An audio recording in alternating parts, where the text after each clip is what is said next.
Takže zdravím vás u nové série. V této sérii bychom si něco chtěli popovídat společně o tom, jak zdravě a udržitelně zhubnout. A prvním takovou kapitolou jsou bílkoviny. Proč jsou bílkoviny pro nás důležité? Tak bílkoviny patří mezi makroživiny a jsou to vlastně základní stavební látky.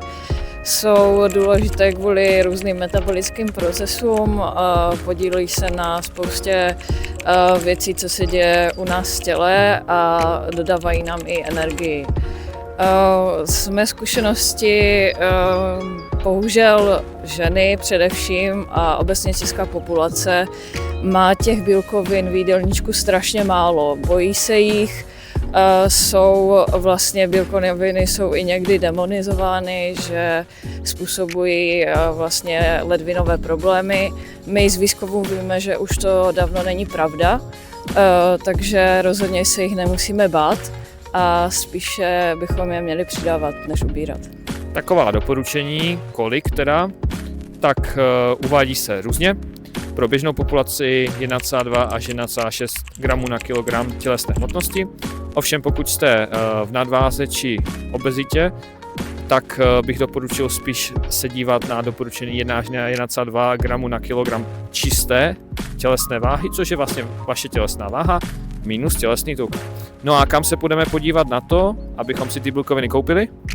Tak budeme se samozřejmě podívat do obchodu, tam, kde normální Češi a ostatní lidé nakupují, do supermarketu a nebudeme říkat možná do jakého, ale myslím si, že výběr bude tak dostatečný. A myslím, že většina z vás i pozná, do jakého jdeme. Ještě takový disclaimer pro začátek. Jsou to zdroje bílkovin, které my považujeme za ty, dejme tomu, nejpraktičtější, nejvhodnější. A rozhodně to nejsou všechny zdroje bílkovin a ani ne všechny ty nejvhodnější. Jsou to jenom za nás jako dobré volby. Jo, tak ještě aby to nebylo zavádějící, tak my se budeme dívat především po živočišných zdrojích bílkovin. A to proto, že ty jsou nejvíce využitelné. Bohužel u veganské stravy je problém ten, že i když vlastně dosáhnete toho požadovaného proteinu v gramážích, tak bohužel využitelnost je strašně nízká. Proto většina z těch bílkovin bude živočišného původu. Takže z toho důvodu, abyste se nedivili, že budeme vybírat především pro lidi, kteří nemají žádné nějaké dietní omezení, pro ty, co jsou normálně, kteří vlastně jí úplně všechno a pro vegany bohužel tam těch zdrojů je prostě méně a na ty se primárně zaměřovat nebudeme.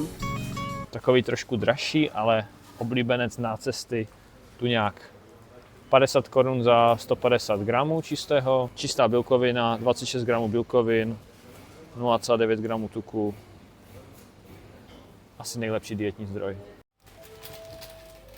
Dalším takovým zase jako trošičku dražším zdrojem, už trošičku z více tuku, mohou být například sledě ve vlastní šťávě.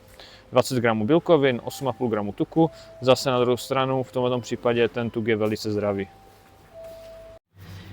Tak zrovna když jsme u těch veganů, tak tady je třeba zdroj bílkovin tofu, můžete si vybrat marinované s bazálkou a nebo úplně bez ničeho. Sice, jak jsem říkala, není to úplně plnohodnotný zdroj bílkovin, ale pro ty lidi, co drží nějakou dietu, tak může být. Tak dalším mým oblíbeným zdrojem je kuřecí prsní šunka, může být samozřejmě i vepřová, ale vždycky se musíte vzadu podívat, kolik obsahuje energie a kolik obsahuje bílkovin. Třeba typická tady ta kuřecí prsní šunka má kolem 100 kilokalorií a 20 gramů bílkovin na 100 gramů. Jako toto celé je vlastně 100 gramů, takže toto máte 20 gramů bílkovin. Pak jsou tu speciální šunky, třeba high protein, ale i když je tam high protein, tak vlastně, jak vidíte, je to 24 gramů na 100 gramů. O zas tak velký rozdíl nejde, takže se tím nenechejte zmást. Ale mě jako kulturistovi v dietě to určitě pomůže, takže to beru. Jo, tak já tady mám ještě mozzarellu, vybrala jsem si lightku. Ta obsahuje méně kilokalorií než ta normální a obsahuje celkem hezké množství bílkovin. Tady se můžete podívat. Je to 19 gramů na 100 gramů, vlastně má 125 gramů bez té bílé hmoty tam. Další taková celá kategorie je čisté maso, to znamená kuřecí, krutí, prsní řízky, vepřová krkovice, dejme tomu i různé rolované pleci, vždycky se podíváme, kolik to má bílkovin na 100 gramů.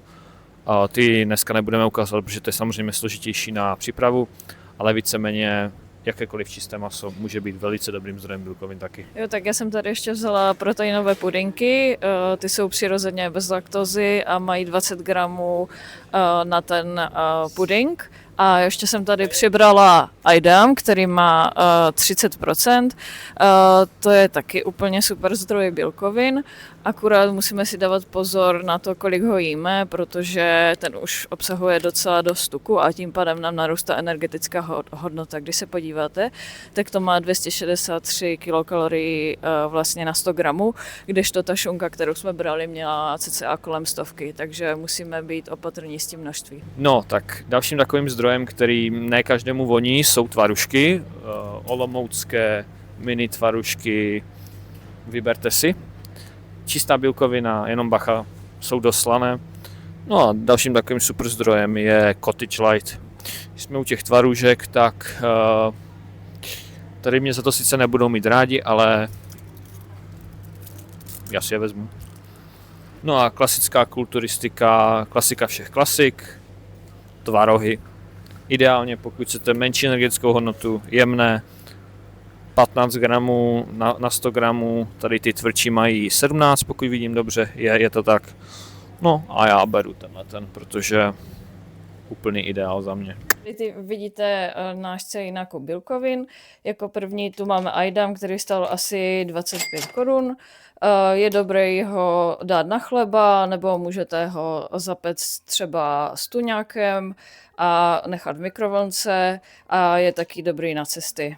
Dále tu máme mozzarellu, já jsem vzala teda tu lightku, ta je super na nějaký večerní salát, jak vidíte už tady na tom obalu třeba s rajčetem, trošku pokapat nějakým olivovým olejem a dát si k tomu chleba. Tak, já tady mám svoje sledě ve vlastní šťávě, ideální na cesty, zase ke chlebu, k zelenině, do salátu. Musíte na to mít chuť, ale myslím si, že kdo má rád sledě, tak je úplně v pohodě. Jo, další tady máme cottage, my máme ten high protein. Kdyby nebyl high protein, tak má tady na tuto gramáž asi 20 gramů bílkovin. Já ho mám třeba ráda s těstovinama a s vajíčkem na oběd. Potom tu máme tvaroh. Ke tvarohu můžeme udělat nějakou kaši z nějaké mouky, anebo udělat z toho nějakou dobrou buchtu. Fantazii se meze nekladou v podstatě. Jo, tady je proteinový puding, ten je hodně sladký, jenom tak upozorňuju, je dobrý třeba na svačinku a ideálně jako zdroj bílkovin někde na cesty, protože celkem vydrží. Další, co tu máme, tak je šunka, buď to ta high protein, anebo klasická kuřecí prsní. Ta high protein je pouze trošku vysušená, ta kuřecí prsní, to můžete i vidět podle té textury. Opět dobré na cesty. Tuňák, klasika, trošku dražší, no a moje srdcovka tvarušky, které si můžete zapést třeba se zeleninou anebo do chleba. Tak, tohle to bylo pro dnešní video vše. Pokud se vám líbilo, tak dejte like a odběr, no a budeme se těšit u dalšího videa. Čus!